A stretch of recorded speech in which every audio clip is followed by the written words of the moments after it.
Ang istorya ni Sri Gopala Bhatta Goswami.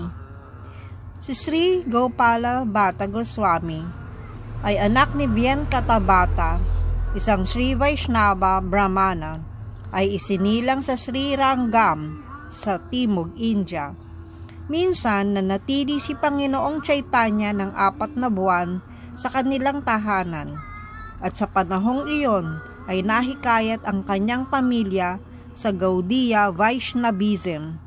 Bata pa lamang si Gopala noon, ngunit siya mismo ang naglingkod sa Panginoon.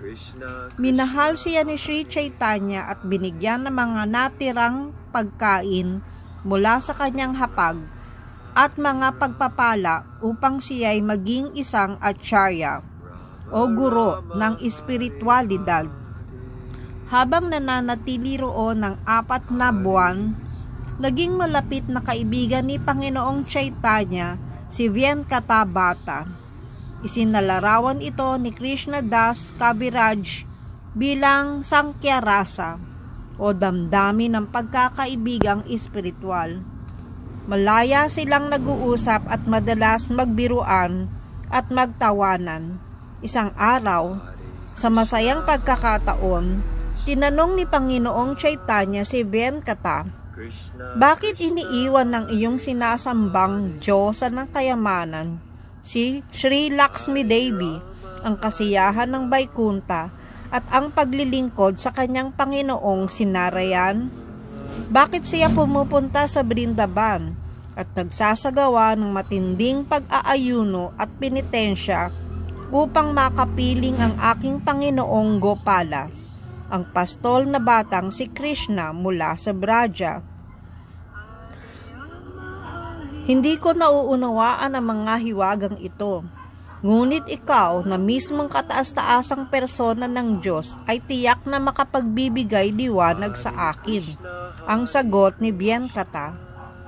Sabi ni Panginoong Gauranga, "May kakaibang katangian si Panginoong Krishna. Naaakit niya ang puso ng lahat sa pamamagitan ng kanyang madhurya o pag-ibig na matamis at romantiko. Si Panginoong Narayan ay may 60 banal na katangian, ngunit si Krishna ay may 64, at ang lahat ng ito ay puspos ng kanyang natatanging katangian ng madhurya.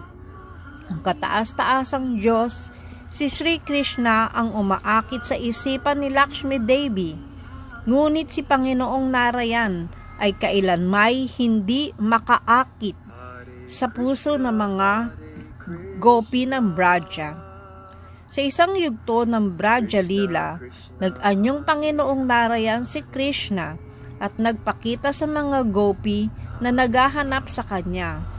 Nang makita siya ng mga gopi ay nagsabi, "O Panginoong Narayan, kami nagpaparangal. Nakita mo ba si Krishna? Nasaan siya?" Ang pagsunod sa mga gopi na minamahal si Krishna ng buong puso, nang walang pagkakaalam na siya ay Diyos, ay siyang paraan upang makamit si Krishna.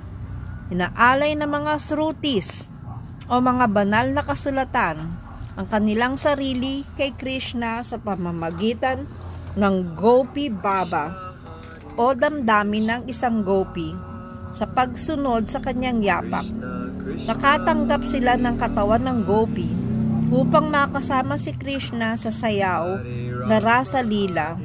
Subalit si Lakshmi, bagamat nais makasama si Krishna, ay ayaw iwan ang kanyang anyong banal bilang si Lakshmi Devi. Kung hindi susunod sa yapak ng mga gopi, walang sino man ang makaaabot kay Krishna. Matapos tumanggap ng initiation mula kay Sri Prabodhananda Sarasvati, si Gopala Bhatta ay nagpunta sa Brindaban at naging mahal na kaibigan ni Sri Rupa at Sanatan Goswami.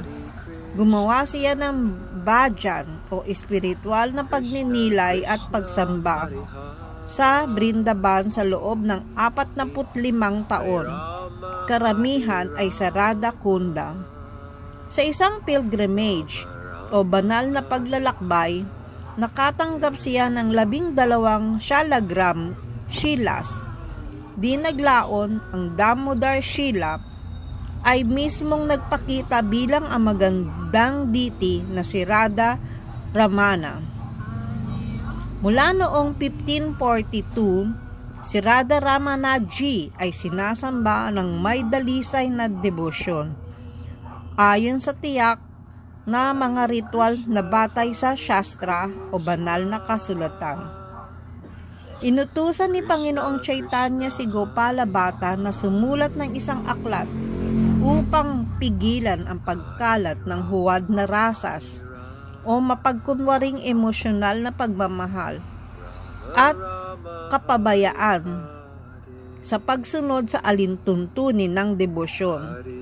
Kasama si Sri Sanatana Goswami, kanyang isinulat ang Hari Bhakti Vilasa, ang opisyal na aklat na nagpapaliwanag ng mga ritual at mga gawain ng debosyon sa Gaudiya Vaishnava Sampradaya.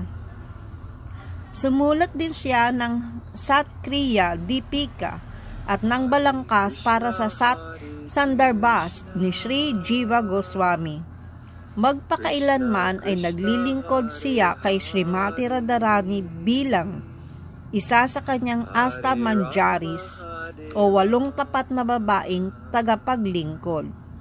Sa pangalang Guna Manjari, ang kanyang samadhi ay o libingan ng isang banal ay nasa templo ng Radha Ramanaji sa likuran ng lugar kung saan unang nagpakita ang deity. Si Sri Gopala Bhatta Goswami ay nagbigay ng initiation kay Gopinath o Pujari Goswami, isang lifelong brahmachari o taong nabuhay sa celibacy na naglingkod kay Radha Ramanaji buong buhay niya. Ini-initiate din niya si Srivas Acharya at marami pang ibang mahuhusay at matibay na Vaishnava. Haribo.